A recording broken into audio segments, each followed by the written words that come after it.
Hello friends, welcome to my YouTube channel IAS gateways. इस वीडियो में गुप्ता एंड गुप्ता के इरिगेशन इंजीनियरिंग के क्वेश्चन नंबर 181 से लेकर 190 तक डिटेल में कंसेप्ट्स के साथ डिस्कस करूंगा सो दैट आपको इनकी बेसिक अंडरस्टैंडिंग हो जाए और इससे रिलेटेड अगर कोई भी क्वेश्चन आता है तो आप उसे सही से कर सको। So let's start. Question number 181 है, according to Indian standards the number of rain gauge stations for an area of 5200 kilometer square in plain areas.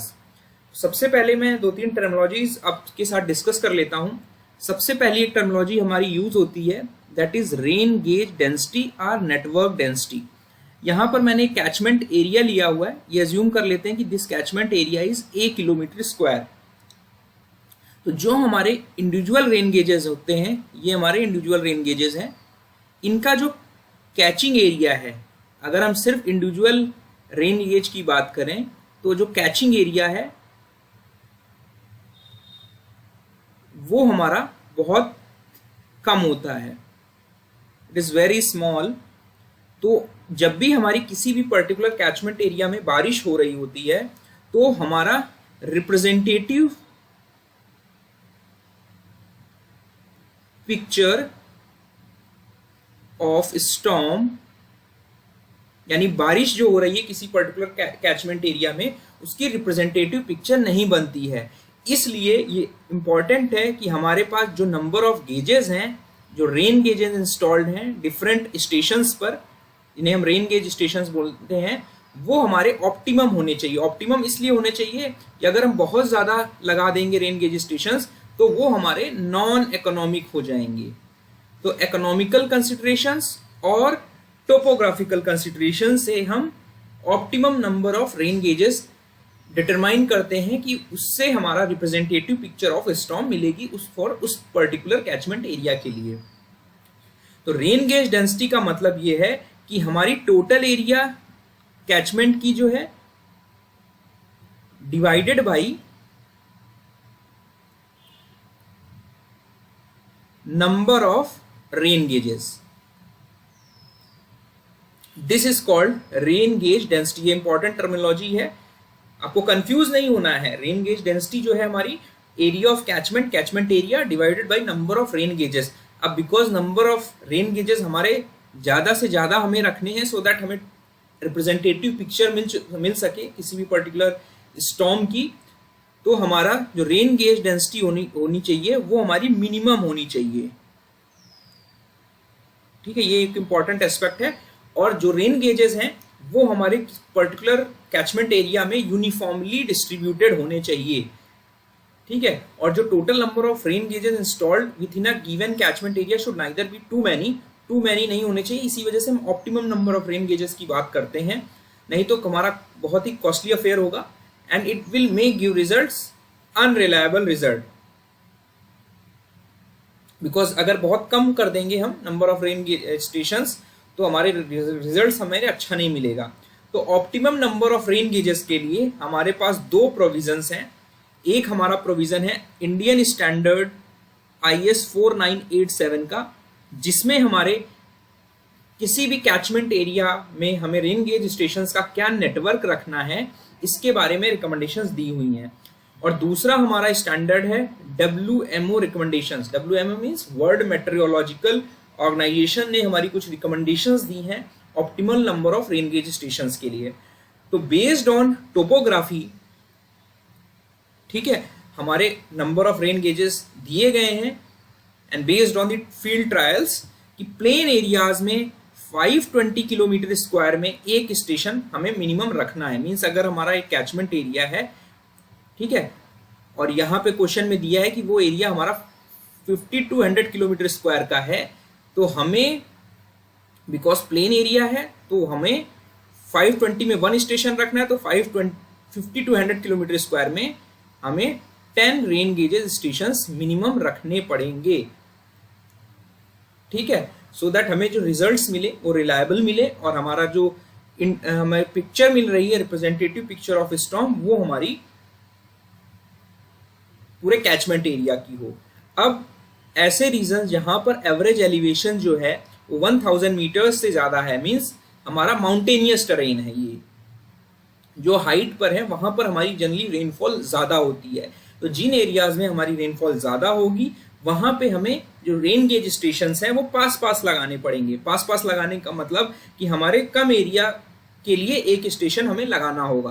तो वो एरिया रिड्यूस करके हमारी इंडियन स्टैंडर्ड ने दी है कि 260 से लेकर 390 किलोमीटर स्क्वायर तक हमें 1 स्टेशन लगाना है।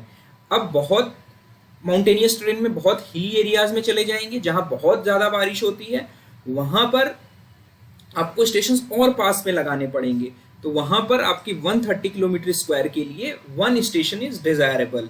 तो आप देख रहे हैं कि जैसे जैसे हम नीचे जा रहे हैं हमारे नंबर ऑफ रेन गेजेस बढ़ते जा रहे हैं, ठीक है, और हमारी जो डेंसिटी है, रेन गेज डेंसिटी है, वो हमारी रिड्यूस होती जा रही है। यही चीज मैंने अभी आपको एक्सप्लेन की थी कि जैसे जैसे हमारी टोपोग्राफी जो होगी माउंटेनियस टेरेन की तरफ जाएगी, हमारी रेन गेज डेंसिटी कम हो जाएगी और हमारा एक स्टेशन कम एरिया को रिप्रेजेंट करेगा। ये कंफ्यूज मत होना, इट्स वेरी लॉजिकल, ठीक है। और WMO रिकमेंडेशंस भी हमारा टोपोग्राफी के बेसिस पर हमारा रेन गेज कंसीडर करता है। इंडियन स्टैंडर्ड ने इंडियन टेरेन कंडीशंस और इंडियन रेनफॉल कैरेक्टरिस्टिक्स के बेसिस पर ये दिया है।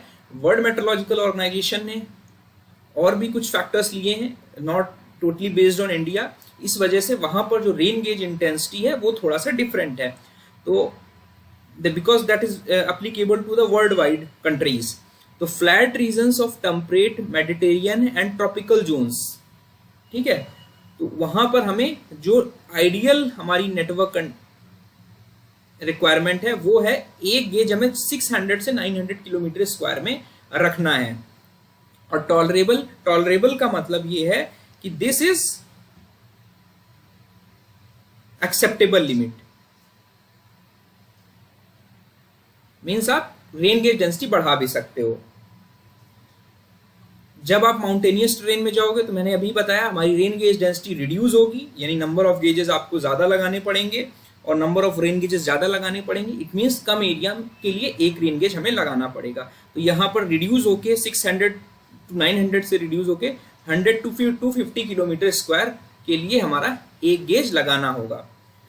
फिर हमारी थर्ड कंडीशन है arid and polar regions. Arid and polar regions में हमारा क्या होगा? पोलर रीजन्स में हमारी ड्यू टू स्नोफॉल वहां पर हमारे जो रेन गेजेस हैं वो हमें कम लगाने पड़ेंगे, ठीक है, बिकॉज वहां पे हमारा रेनफॉल कम हो रही है तो ज्यादा एरिया के लिए हम एक रेन गेज लगाते हैं। तो यहाँ पर 1500 किलोमीटर स्क्वायर से लेके 10,000 किलोमीटर स्क्वायर तक हमारा जो रिक्वायरमेंट है वो एक रेन गेज स्टेशन का है। तो अगर इसके करस्पॉन्डिंग हम फ्लैट रीजन के corresponding number of rain gauges NX मान लें, माउंटेनियस टेरेन के करस्पॉन्डिंग NY मान लें और NZ के करस्पॉन्डिंग हमारा एरिड एंड पोलर जोन्स में मान लें, तो यहां पर सबसे ज्यादा हमें रेन गेजेस कहां लगाने पड़ रहे हैं?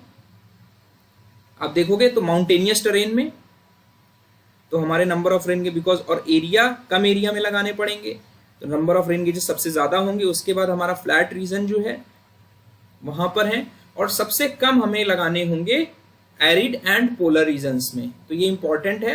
ये फर्दर अभी एक नेक्स्ट क्वेश्चन आएगा जहां पर इस क्वेश्चन के बारे में ये पूछा गया, तो ये आपको ध्यान रखने की जरूरत है, एग्जाम में पूछा जा सकता है। तो आपको लॉजिकली यही ध्यान रखना है कि जैसे जैसे हम टोपोग्राफी हमारी ऐसी होगी जहां पर हमारी बारिश ज्यादा होती है, माउंटेनियस टेरेन है, वहां पे हमें रेन गेजेस पास पास में लगाने हैं और हमारी रेन गेज डेंसिटी कम होगी, ठीक है। तो यहां पर करेक्ट आंसर जो होगा वो ऑप्शन ए होगा। इसके बाद हमारा नेक्स्ट क्वेश्चन है।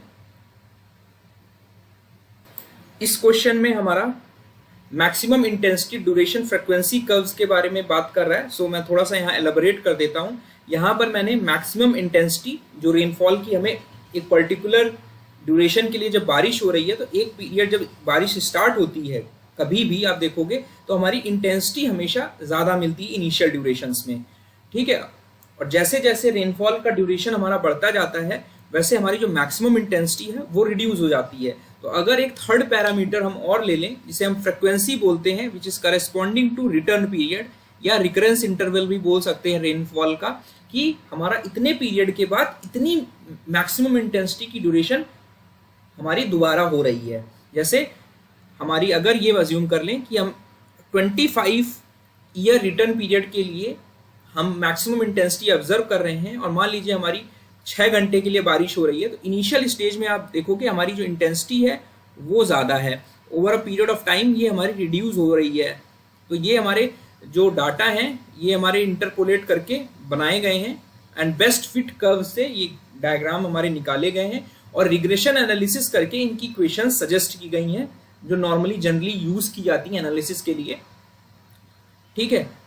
और जैसे जैसे आप रिटर्न पीरियड बढ़ाओगे, मींस अगर मैक्सिमम इंटेंसिटी आप देखोगे कि 50 साल रिटर्न पीरियड के लिए जाओगे तो हमारी मैक्सिमम इंटेंसिटी आपको बढ़ जाएगी, बिकॉज ऑफ ड्यूरेशन, आपका जो फ्रिक्वेंसी है वो बढ़ गई, तो हमारी मैक्सिमम इंटेंसिटी की जो वैल्यू है वो भी बढ़ जाएगी। तो जैसे जैसे आप रिटर्न पीरियड बढ़ाओगे आपकी जो मैक्सिमम इंटेंसिटी है वो बढ़ती जाएगी।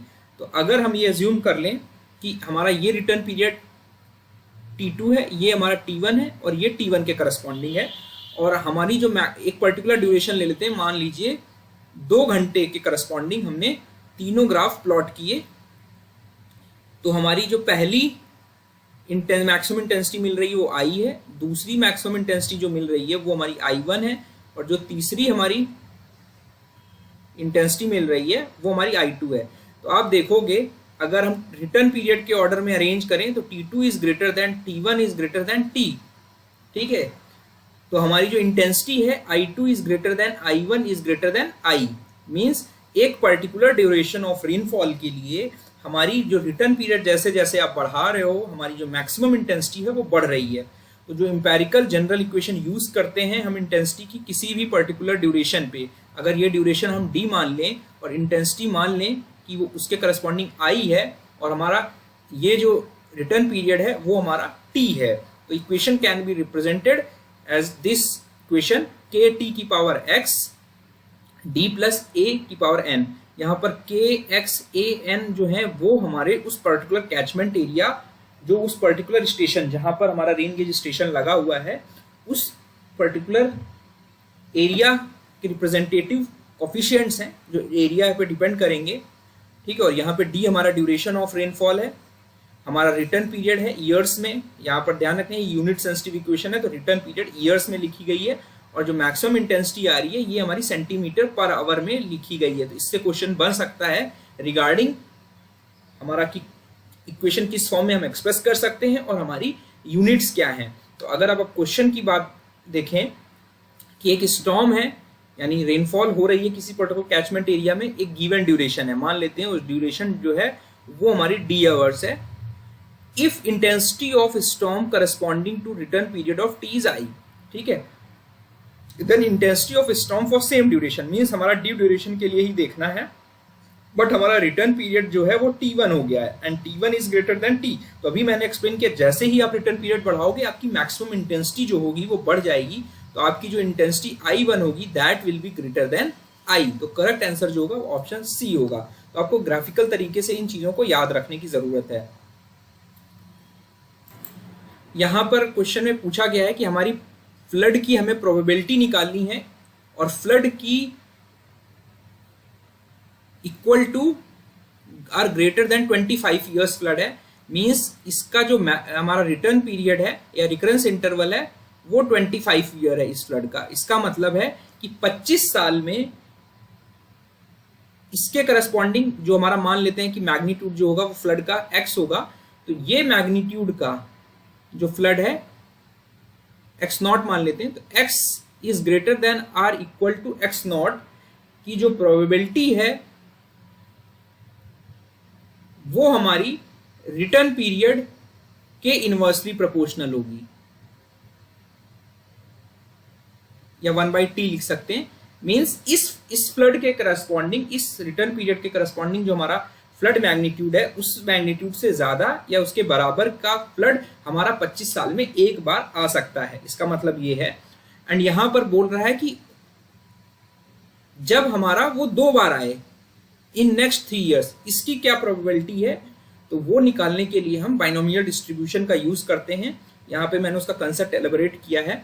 अगर किसी भी इवेंट यानी फ्लड आने की जो प्रोबेबिलिटी है वो अगर मान लें हमारी P है, which is equal to reciprocal of return period या रिकरेंस इंटरवल उस फ्लड के लिए, तो probability of an event not occurring in a given year is 1 - P। बिल्कुल लॉजिकल है ये।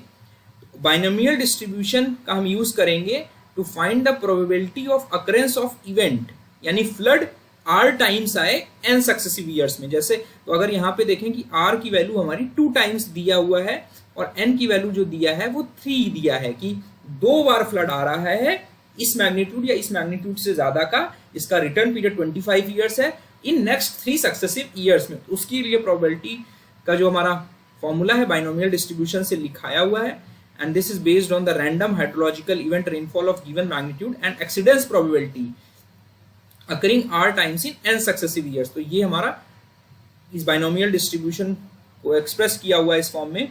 तो यहाँ पर क्वेश्चन में पूछा जा रहा है the probability of an event of exceedance probability occurring 2 times, यहाँ पे 2 टाइम्स ही बात कर रहा है, इन n यानी 3 सक्सेसिव ईयर्स। तो यहाँ पर आप r की वैल्यू 2 रखिए एंड n की वैल्यू 3 रखिए। तो यहाँ पर अगर आप सब्स्टिट्यूट करोगे 3 factorial upon 1 factorial into 2 factorial into P square, P square का मतलब है 1 बाई टी का whole square, and q is 1 minus 1 upon T की पावर 3 माइनस 2। इसको आप सॉल्व करोगे, यहाँ t की वैल्यू 25 रखोगे तो 3 फैक्टोरियल हमारा 3 बचेगा इंटू 1 बाई 25 का होल स्क्वायर होगा इंटू 1 माइनस 1 बाई 25 होगा की पावर 1। इसको आप सॉल्व करोगे तो you will gate 72 upon 15625। Means हमारी जो फ्लड की प्रोबेबिलिटी है x is greater then x not के मैग्नीट्यूड से ज्यादा होने की, जिसका रिटर्न पीरियड 25 साल है, कि नेक्स्ट 3 सक्सेसिव ईयर्स में 2 बार इस मैग्नीट्यूड से ज्यादा का या उसके बराबर फ्लड का आने की प्रोबेबिलिटी हमारी ये है। अगर यहाँ पर एग्जाम में पूछा जाता कि हमारी फ्लड की आने की probability not occurring at all in n successive years, उसकी प्रोबेबिलिटी हमारी 1 माइनस पी की पावर n है। मींस 10 साल में हमारा इस मैग्नीट्यूड का फ्लड ना है, उसकी क्या प्रोबेबिलिटी है। ठीक है, तो n की वैल्यू यहाँ पे 10 ले सकते थे। और the probability of event occurring at least once in n successive years means इस मैग्नीट्यूड का फ्लड या उससे ज्यादा का फ्लड हमारा जो है 10 साल में कम से कम एक बार आ रहा है, उसकी प्रोबेबिलिटी हमारी 1 माइनस पी की पावर n है। तो ये आपको तीनों याद रखने की और समझ के याद रखने की जरूरत है, आपको रटने की जरूरत नहीं है, अदरवाइज आप गलत कर दोगे एग्जाम में। सो करेक्ट आंसर जो होगा वो हमारा ऑप्शन सी होगा। इसके बाद आते हैं हम नेक्स्ट क्वेश्चन पे। सबसे पहले जब फाई इंडेक्स निकालने को आता है एग्जाम में और हमारा पास over a period of time हमें रेनफॉल दिया होता है एग्जाम में, तो कभी भी आप डायरेक्टली फॉर्मूला का यूज नहीं करेंगे, अदरवाइज आपका आंसर गलत होने के पूरे चांसेस होंगे। तो जो हमारा फाई इंडेक्स होता है ये हमारा एवरेज इनफिल्ट्रेशन इंडेक्स है। इसी तरह हमारा एक डब्ल्यू इंडेक्स भी होता है। तो that is determined by this equation P minus phi T is equal to R। अब इसका सिग्निफिकेंस मैं बता देता हूं कि जो ये रेनफॉल है, जो रेनफॉल है वो हमारा रन ऑफ, अगर मान लें कि एक हमारा कैचमेंट है, ठीक है, और ये हमारा फिल्ट्रेशन रेट है, जिस रेट से हमारा पानी ग्राउंड के अंदर जा रहा है, इन्फिल्ट्रेट कर रहा है, और ये हमारा जो रेट है ये बारिश का रेट है, और यहां पर हमारा डिस्चार्ज मिल रहा है जो हमारा रन ऑफ है। तो हमारे 2 केसेस हैं और हमने एवरेज इन्फिल्ट्रेशन, जिस रेट से हमारी जो इन्फिल्ट्रेशन कैपेसिटी है उसको हमने फाई इंडेक्स से मान लिया, अज्यूम कर लिया कि इस रेट से हमारा जो हमारा ग्राउंड है उसकी जो इन्फिल्ट्रेशन इंडेक्स है वो हमारा फाई है। तो अगर केस 1 हमारा ये कहता है कि अगर हमारी जो बारिश है वो हमारी फाई से ज्यादा है, तो इसका मतलब ये हुआ कि जो इन्फिल्ट्रेशन रेट है वो तो हमारा मैक्सिमम रेट फाई से ही हो रहा है, तो F इज इक्वल टू जो होगा वो हमारा फाई के बराबर हो जाएगा केस 1 के लिए। ठीक है, और इसका मतलब ये हुआ कि जो हमारी एक्सेस रेनफॉल इंटेंसिटी है I माइनस फाई, इसके करस्पॉन्डिंग हमें रन ऑफ मिलेगा, बिकॉज यहाँ पे बारिश का रेट जो है वो ज्यादा है एज कंपेयर टू जिस रेट से पानी ग्राउंड के अंदर जा रहा है। तो इस केस में हमें रन ऑफ मिलेगा। ये समझने की जरूरत बहुत सिग्निफिकेंटली है। दूसरा केस ये है कि कभी कभी ऐसा होगा कि जो हमारा ग्राउंड की कैरेक्टरिस्टिक्स हैं, सरफेस की कैरेक्टरिस्टिक्स हैं, वो ऐसी हैं कि जो हमारा इन्फिल्ट्रेशन इंडेक्स है उसका, ठीक है, वो हमारा रेनफॉल इंटेंसिटी उससे हमारी कम है, तो उस केस में क्या होगा, उस रेट से, बिकॉज ये तो इनफिल्ट्रेशन कैपेसिटी के करस्पॉन्डिंग हमारा फाई इंडेक्स है, तो जिस रेट से हमारा पानी इनफिल्ट्रेट कर रहा होगा, इनफिल्ट्रेशन रेट, वो हमारा आई के बराबर होगा। इसका मतलब ये हुआ there will be no run off, because जिस रेट से बारिश हो रही है उसी रेट से पानी हमारा ग्राउंड के अंदर जा रहा है, तो हमें जो रन ऑफ मिलेगा यानी डिस्चार्ज मिलेगा आउटलेट पॉइंट पे किसी कैचमेंट एरिया के, वो हमारा नहीं मिलेगा। तो ये हमारे दो केसेस हैं जिसका सिग्निफिकेंटली हम यूज करेंगे इस तरह के न्यूमेरिकल्स में। तो जब भी एग्जाम में आता है इस तरह का क्वेश्चन, आप सबसे पहले हाइटोग्राफ ड्रॉ करोगे, जैसा यहां पे मैंने दिखाया हुआ है, दिस इज अ हाइटोग्राफ, जिसमें एक तरफ हमारा रेनफॉल इंटेंसिटी होगा, किस रेट से हमारी बारिश हो रही है, बिकॉज उसी से आप कंपेयर कर पाओगे। मान लेते हैं सेंटीमीटर पर आवर में, आप यहाँ पर mm पर आवर में दिया हुआ है, तो सारी चीजें आप mm पर आवर में अज्यूम कर लोगे। ये हमारी इंटेंसिटी mm पर आवर में है और टाइम हमारा जो है वो आवर्स में आप ले लेते हैं। अब यहाँ पर दिया है कि 4 सक्सेसिव 12 आवर्स, सक्सेसिव का मतलब एक के बाद एक, और 4 है हमारे पास, तो हर 12 घंटे में, यानी हमारे पास 12, 24, 36 और 48, यानी 12, 24, 36 एंड 48, इन ड्यूरेशंस में हमें जो रेनफॉल मिल रही है, यहाँ पे आप ध्यान रखना, ये रेनफॉल, टोटल रेनफॉल मिल रही है अलग अलग इंटरवल में, मतलब पहले 12 घंटे में, 0 से 12 घंटे में जो बारिश हुई हमारी, उसके करस्पॉन्डिंग जो हमें रन ऑफ रेनफॉल मिली, वो हमारी जो है कितनी मिल रही है, 40 mm। अभी मैं यहां लिख दे रहा हूं। उसके बाद 12 से 24 घंटे के बीच में हमारी मिल रही है 80 mm। उसके बाद 24 से 36 घंटे में मिल रही है हमारी 90 mm, और फिर नेक्स्ट 12 आवर्स में जो रेनफॉल हमें मिल रही है दैट इज 30 mm। ठीक है। अब बिकॉज हमने हाइटोग्राफ में कन्वर्ट करना है और हर 12 घंटे के लिए बारिश है, तो सभी वैल्यूज को आप इनको 12 आवर से डिवाइड कर दीजिए, तो ये हमारी इंटेंसिटीज बन जाएंगी। तो आपकी ये इंटेंसिटी जो आएगी, पहले ही हमारी इंटेंसिटी आएगी दैट विल 3.3, यहां पर जो आएगी हमारी 6.67, ये जो इंटेंसिटी आएगी हमारी 7.5, और ये जो इंटेंसिटी आएगी दिस इज 2.5। और उसके ऊपर आप क्या करोगे, जिस रेट से आपका इनफिल्ट्रेशन हो रहा है, this is 5 mm per hour, इसको आप इंपोज करोगे तो ये 3.3 के ऊपर आएगा कहीं, दिस इज फाई इंडेक्स, जिस रेट से हमारा मैक्सिमम इनफिल्ट्रेशन हो सकता है। अब सारे इंटेंसिटीज ऑफ रेनफॉल को कंपेयर करोगे, तो पहले केस में आप देखोगे कि हमारा जो ये केस है, ये मैं आपको समझा रहा हूं तो आपको समझ में आ जाएगा, तो इस तरह क्वेश्चंस में आपको प्रॉब्लम नहीं होगी। यहां पर आपकी इंटेंसिटी जो है 5 से कम है, यहां पे आपकी इंटेंसिटी जो है 5 से ज्यादा है, यहां पर आपकी जो इंटेंसिटी है 5 से ज्यादा है, और यहां पर आपकी इंटेंसिटी 5 से कम है। इसका मतलब हुआ यहां पर जो बारिश का रेट है वो इनफिल्ट्रेशन रेट से कम है, इसका मतलब जितना पानी आएगा वो सारा इनफिल्ट्रेट कर जाएगा ग्राउंड के अंदर। तो जहां पर ये हमारे दो केसेस हैं, जहां पर हमारा बारिश का रेट इनफिल्ट्रेशन के रेट से कम है, वहां पर इनफिल्ट्रेशन जो रेट होगा वो हमारा बारिश के रेट के बराबर होगा। ठीक है, हमारा सारा पानी जो होगा वो अंदर चला जाएगा। तो हमें केवल इन रेनफॉल इंटेंसिटीज के करस्पॉन्डिंग हमें रन ऑफ मिलेगा, और रन ऑफ कितना मिलेगा इनके करस्पॉन्डिंग, जो हमारा I माइनस फाई के करस्पॉन्डिंग होगा, यानी ये शेडेड एरिया जो होगा वो हमारा रन ऑफ वॉल्यूम को करस्पॉन्ड करेगा।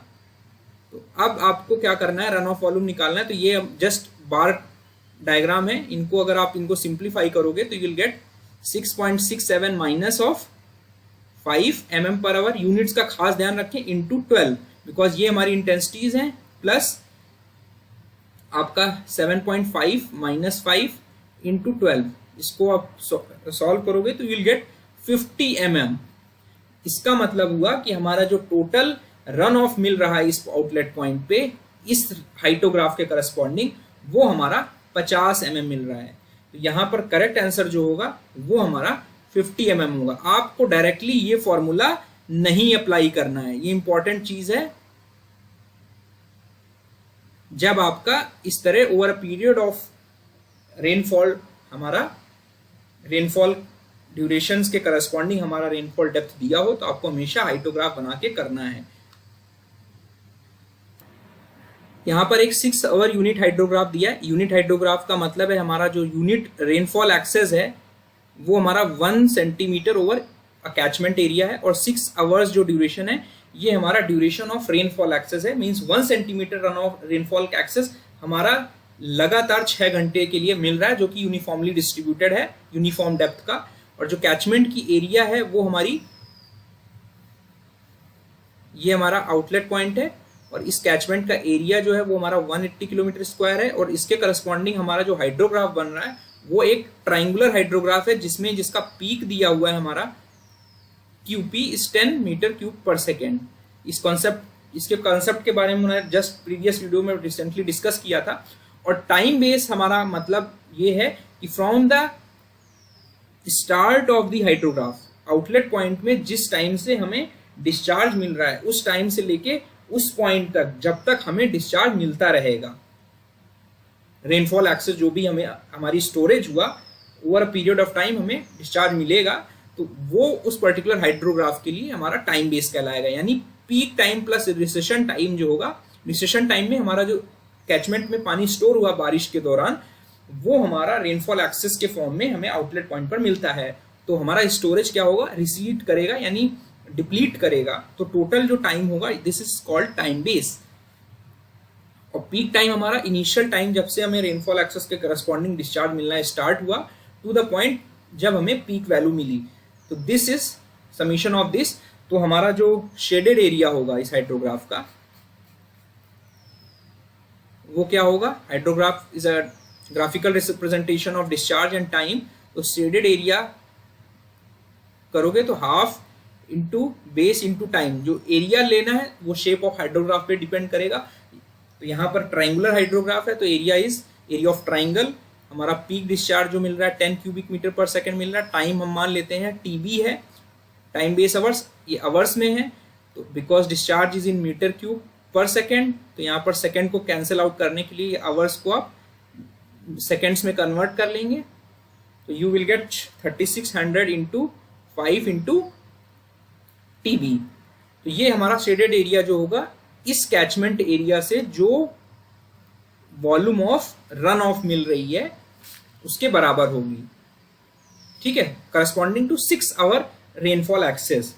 तो वॉल्यूम ऑफ रन ऑफ क्या होगी, हाइड्रोग्राफ में हम एज्यूम करते हैं कि जो यूनिट डेप्थ है वो यूनिफॉर्मली डिस्ट्रीब्यूटेड है कैचमेंट में, यानी हमारी 1 सेंटीमीटर डेप्थ जो है ये कैचमेंट सरफेस है, इस पर हमारा थ्रू आउट हमारा पानी भरा हुआ है जो कि सरफेस रन ऑफ को कंट्रीब्यूट करेगा। सभी जगह हमारा 1 सेंटीमीटर डेप्थ है। तो जो हमारा वॉल्यूम ऑफ रन ऑफ होगा वो हमारा एरिया इंटू दिस डेप्थ होगी। तो area of catchment into 1 centimetre.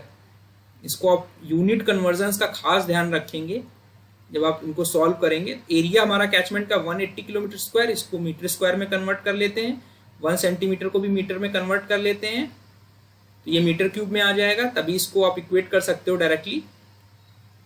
अब इसको सॉल्व करोगे तो you will get TB is equal to 100 hours. Means हमारा 100 घंटे तक हमें डिस्चार्ज मिलेगा 6 घंटे रेनफॉल एक्सेस के करस्पॉन्डिंग आउटलेट पॉइंट पर, जिसका जो पीक होगा हाइड्रोग्राफ का वो 10 क्यूबिक मीटर पर सेकंड होगा। तो करेक्ट आंसर जो होगा वो ऑप्शन C होगा। उसके बाद हमारा नेक्स्ट क्वेश्चन है,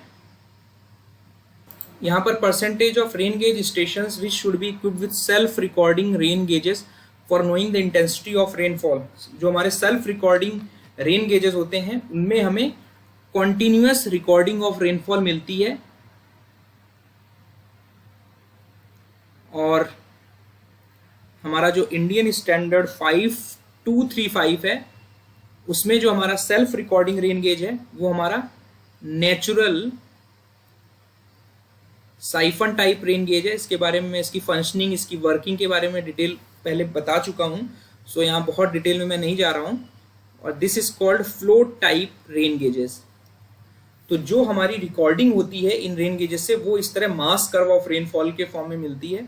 मास curve of rainfall means accumulated depth of rainfall over a period of time.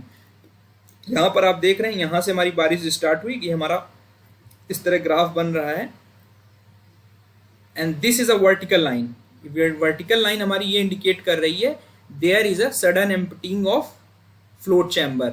एक बार जो हमारा चैम्बर भर जाएगा फ्लोट का, तो वो साइफनिंग एक्शन से खाली होता है, एंड देन फिर हमारा उस पर रेनफॉल भरना स्टार्ट होती है। तो वर्टिकल लाइन वो रिप्रेजेंट करती है, और जो हॉरिजेंटल लाइन है वो ये इंडिकेट कर रही है कि देयर इज नो रेनफॉल, उस पीरियड में हमारी कोई बारिश नहीं हो रही है। तो जो एक्यूमुलेटेड डेप्थ ऑफ रेनफॉल है वो हमारी कांस्टेंट रहेगी उस पीरियड ऑफ टाइम में, मतलब यहाँ से लेकर इस पीरियड में हमारी रेनफॉल कांस्टेंट रह रही है, फिर उसके बाद हमारी बारिश हो रही है। तो किसी पर्टिकुलर टाइम में अगर आप टेंजेंट खींचोगे तो जो हमारा स्लोप मिलेगा इस टेंजेंट का, अगर इसको हम ऐसे देखें तो over a period of time हमारा डेल्टा टी है और डेल्टा पी है। तो जो स्लोप होगा मास कर्व ऑफ रेनफॉल का, this slope it will be delta p by delta t which will correspond to intensity of rainfall। इसीलिए कहते हैं कि जो मास कर्व का रेनफॉल का जो स्लोप है वो हमारा रेनफॉल की इंटेंसिटी दे देता है उस टाइम इंटरवल के लिए। तो सेल्फ रिकॉर्डिंग रेन गेजेस का यही एडवांटेज है कि they gives the intensity of rainfall over a continuous period of time. ठीक है, तो हमारा जो इंडियन स्टैंडर्ड है वो सजेस्ट करता है कि आपके कैचमेंट में जितने भी रेन गेजेस हैं, मान लें कि हमारे total number of rain gauges n installed हैं, तो हमें एटलीस्ट जो सेल्फ रिकॉर्डिंग रेन गेजेस रखने हैं they should be greater than 10% of this n value. Means अगर हमारे ये 10 थे तो आपको minimum number of self recording rain gauge 1 रखना ही रखना है। तो हमारा यहाँ पर करेक्ट आंसर जो होगा वो ऑप्शन बी होगा। इस क्वेश्चन के बारे में एक्सप्लेन कर चुका हूं ऑलरेडी। यहाँ पर एक्स वाई जेड और number of rain gauges N X N Y Z हैं, इसमें फ्लैट रीजन्स, माउंटेनियस रीजन्स और एरिड जोन्स के करस्पॉन्डिंग हमारे number of rain gauges stations मैंने फर्स्ट क्वेश्चन में एक्सप्लेन किया था। यहाँ पर मैं एक्सप्लेन नहीं कर रहा हूँ। इसमें हमारा जो करेक्ट आंसर बताया था मैंने, उसमें हमारा ऑप्शन सी होगा। आप फर्स्ट क्वेश्चन को एक बार देखेंगे तो समझ में आ जाएगा आपको। उसके बाद हमारा नेक्स्ट क्वेश्चन है, this is method based on calculating the optimal number of rain gauges. ठीक है, ये मैंने एक्सप्लेन किया था कि हमें जो रेन गेजेस हैं वो optimal number of rain gauges हमें चाहिए होगा किसी भी कैचमेंट एरिया में रिप्रेजेंटेटिव स्टॉर्म को रिप्रेजेंट करने के लिए। तो जो ऑप्टिमल रेन गेज हैं वो हमारा स्टैटिस्टिकल एनालिसिस के बेस पर कैलकुलेट किए गए हैं, जिसमें हम ये मानते हैं अगर कैचमेंट एरिया में हमारे पास m rain gauge stations already installed हैं। ठीक है, और हमारे पास एरर हमें पता है कि हम एरर कितनी एरर से मीन रेनफॉल मेजर कर सकते हैं उस पर्टिकुलर कैचमेंट एरिया के लिए। उसके बेसिस पर ऑप्टिमम रेन गेजेस निकाले गए हैं, जिसकी फॉर्मूला यहां पर दिखी है, n is equal to CV upon P का होल स्क्वायर। ठीक है, एंड दिस P जो है हमारा यहाँ पर जो CV है ये कोफिशिएंट ऑफ वेरिएशन है रेनफॉल का। ठीक है, इन परसेंटेज। m हमारे एग्जिस्टिंग नंबर ऑफ स्टेशन है, रेनफॉल एट ith स्टेशन है। कोफिशिएंट ऑफ वेरिएशन हमारा s बाई x बार से निकलते हैं। x बार हमारा मीन रेनफॉल है m स्टेशंस के लिए। ठीक है, और हमें optimum number of rain gauges निकालने हैं। तो यहाँ पर न्यूमेरिकल पूछा गया है, तो CV की वैल्यू जो दी गई है वो हमारी 30% दी गई है, और हमारा जो परसेंटेज एरर है वो यहाँ पर 10% दिया है। तो 1030 बाई का whole square you will get 9 rain gauges हमें पर्टिकुलर कैचमेंट में चाहिए। ठीक है, और हमारा क्वेश्चन में कह रहा है कि 4 रेन गेजेस ऑलरेडी इंस्टॉल्ड हैं, तो हमारे जो एडिशनल गेजेस हमें चाहिए होंगे वो हमारे n-5 n-m चाहिए होंगे। तो यानी 9-4 इक्वल टू 5 रेन गेजेस हमें एडिशनली चाहिए, जहां पर हम मीन रेनफॉल को 10% एरर के साथ मेजर कर सकते हैं। ठीक है, और एडिशनल रेन गेजेस जो होंगे उनको हमें ओवर इंटायर एरिया हमें यूनिफॉर्मली डिस्ट्रीब्यूट करने हैं, बिकॉज पुराने गेज स्टेशंस तो हमारे ऑलरेडी कैचमेंट में सिचुएटेड हैं। दूसरी इंपॉर्टेंट चीज कि अगर आपसे पूछा जाता कि आपको सेल्फ रिकॉर्डिंग रेन गेजेस कितने चाहिए, तो टोटल रेन गेजेस आपको 9 है, तो इसके 10% अगर आप निकालोगे 10/100 × 9, अप्रोक्सीमेटली 0.9 इक्वल टू 1 आएगा, यानी एक रेन गेज जो होगा हमारा वो सेल्फ रिकॉर्डिंग टाइप का होगा। ठीक है, तो यानी हमारे 8 आपको नॉन रिकॉर्डिंग रख सकते हो और एक हमें कम से कम सेल्फ रिकॉर्डिंग रखना है कैचमेंट एरिया में। ठीक है, तो यहाँ पर करेक्ट आंसर जो होगा ऑप्शन सी होगा। यहाँ पे मैंने एक न्यूमेरिकल के साथ भी एक्सप्लेन किया है कि अगर हमारे पास 4 स्टेशन हैं जिनकी मीन अलग अलग रेनफॉल यहाँ दी है, उनका मीन 80 सेंटीमीटर आ गया, मीन हमारा x बार आ गया, आपने यहाँ पर फॉर्मूले में रखा स्टैंडर्ड डेविएशन निकाला है। इसमें आप ध्यान रखिए m-1 यूज करना है, ना कि m यूज करना है स्टैंडर्ड डेविएशन कैलकुलेट करते वक्त। और यहाँ पे xi यानी इंडिविजुअल रेनफॉल जो हो रही है, हमारा स्टैंडर्ड डेविएशन आ जाएगा। स्टैंडर्ड डेविएशन से आप कोफिशिएंट ऑफ वेरिएशन निकाल लोगे। इसमें standard deviation divided by mean rainfall जो है हमारा 21.91 हमारा कोफिशिएंट ऑफ वेरिएशन आ जाएगा इंटू 21.91 परसेंटेज, एंड जो परसेंटेज एरर है वो 10% लिए, तो हमारी जो number of rain gauge station है वो हमारे 5 आ रहे हैं, 4.8 यानी अराउंड 5, और हमारे 4 गेज स्टेशन ऑलरेडी एग्जिस्ट कर रहे हैं, तो हमें एक रेन गेज स्टेशन और इंस्टॉल करना पड़ेगा। इस जस्ट फॉर कंसेप्ट पर्पस है।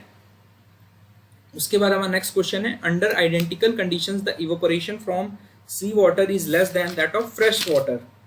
तो यहाँ पर मैं जस्ट आपको बता देता हूँ कि जो हमारा रेट ऑफ इवेपोरेशन होता है that is inversely proportional to vapour pressure of solution, जिससे भी हमारा इवेपोरेशन हो रहा है। ठीक है, तो जो वेपर प्रेशर ऑफ सोल्यूशन है वो हमें देखना है कि हमारा पानी का कितना है। यहाँ पर जो वाटर दिया है that is sea water. Sea water में हमारा क्या होगा, there are dissolved and soluble salts, और जब किसी भी सॉल्यूशन में हमारे सॉल्ट्स डिसॉल्व कर दोगे आप, तो उससे क्या होगा, हमारा जो वेपर प्रेशर है वो रिड्यूस हो जाएगा। इसकी केमिस्ट्री पर मैं नहीं जा रहा हूँ, ये आपको ध्यान रखना है। जब किसी पानी में आप अगर सॉल्ट्स को डिसॉल्व करोगे तो वेपर प्रेशर रिड्यूस हो जाएगा, और जब वेपर प्रेशर रिड्यूस होगा तो हमारा वेपर प्रेशर हमारा मैंने यहाँ पे गलत लिख दिया, ये that is not inversely proportional. जो वेपर प्रेशर होगा सॉल्यूशन का उसके डायरेक्टली प्रोपोर्शनल होगा रेट ऑफ इवेपोरेशन। तो जब सॉल्युबल सॉल्ट्स हमारे सी वाटर में प्रेजेंट है तो उससे होगा क्या, हमारा सी वाटर है उसका वेपर प्रेशर कम होगा, जिससे हमारा जो इवेपोरेशन रेट है वो भी हमारा कम हो जाएगा। और जनरली देखा गया है कि जो सी वाटर से इवेपोरेशन हो रहा है वो हमारा 2 to 3% as compare to pure water वो लेस होता है। यहाँ पर लिखा है आइडेंटिकल कंडीशंस में हमारा evaporation from sea water is less than that of fresh water and vapour pressure of sea water is less than that of pure water. ये बिल्कुल करेक्ट एक्सप्लेनेशन है ऑप्शन ए के लिए, तो करेक्ट आंसर यहाँ पर ए हो जाएगा। और यहाँ पर मैंने लिखा हुआ है कि when a solute is dissolved in water the vapour pressure of solution is less than that of pure water and hence cause reduction in the rate of evaporation. और जो परसेंटेज रिडक्शन होगा that will correspond to percentage increase in specific gravity, because हमारा salt concentration आप dissolve कर दोगे, soluble हो जाएगा, तो स्पेसिफिक ग्रेविटी जो होगी हमारी बढ़ जाएगी। उस स्पेसिफिक ग्रेविटी के बढ़ने से हमारा जो वेपर प्रेशर है वो रिड्यूस हो जाएगा। तो आइडेंटिकल कंडीशंस में देखा गया है कि जो सी वाटर से जो इवेपोरेशन है 2 to 3% हमारा फ्रेश वाटर से कम होता है। तो करेक्ट आंसर यहाँ ऑप्शन ए होगा। उसके बाद हमारा नेक्स्ट क्वेश्चन है, यहाँ पर एक साइफन एक्वाडक्ट दिया है और हमसे पूछा जा रहा है कि अपलिफ्ट कंडीशन के लिए, अपलिफ्ट ऑन द फ्लोर के लिए हमारी जो मोस्ट सीवियर कंडीशन है वो हमारी क्या होगी। और फ्लोर यहाँ पर किस फ्लोर की बात कर रहा है, यहाँ पर नेचुरल है। जो अपलिफ्ट है फ्लोर वो है कैनाल का फ्लोर। ठीक है, तो साइफन एक्वाडक्ट यानी कैनाल ड्रेनेज वर्क्स के लिए आप मेरा वीडियो डिटेल में देख सकते हैं कि वहाँ पे मैंने एक्सप्लेन किया था कि हमारा साइफन एक्वाडक्ट कैसे काम करता है। तो वहाँ पे मैंने एक्सप्लेन किया था कि हमारा देयर इज अ कैनाल और ये उसका फ्लोर लेवल है, और यहाँ पे हमारी एक ड्रेन आ रही है, नेचुरल ड्रेन, इसे आप रिवर स्ट्रीम भी बोल सकते हो। This can be river stream, this can be a drain. ठीक है, तो उस केस में जो हमारा हाई फ्लड लेवल है वो हमारा कैनाल के फ्लोर लेवल से ऊपर होता है साइफन एक्वाड। इसी वजह से जो फ्लो हो रहा है वो साइफनिंग एक्शन से होगा हमारे कैनाल के नीचे। वहां पर एटमॉस्फेरिक प्रेशर एग्जिस्ट नहीं कर रहा है जब पानी कैनाल के नीचे से निकल रहा है, बिकॉज हमारा प्रेशर जो है वो साइफनिंग एक्शन से हो रहा है। तो अगर आप देखोगे इसकी हाइड्रोलिक ग्रेडियंट लाइन ड्रॉ करोगे फ्लोर के लिए, ठीक है, फ्लोर ऑफ द कैनाल, तो यहां पर इनलेट पे आप देखोगे जो हमारा हेड अवेलेबल है वो मैक्सिमम है। तो इस पॉइंट पे जो हमारा अपलिफ्ट प्रेशर बनेगा वो हमारा सबसे ज्यादा होगा। यहाँ पर कुछ एंट्री और एग्जिट लॉसेस यहाँ पर लिए हैं बिकॉज फ्लो हमारा यहाँ पर कॉन्ट्रैक्ट कर रहा है, तो एग्जिट एंट्री लॉसेस लेकर 0.5 v²/2g लिया है। And this is the high flood level of the drain or river.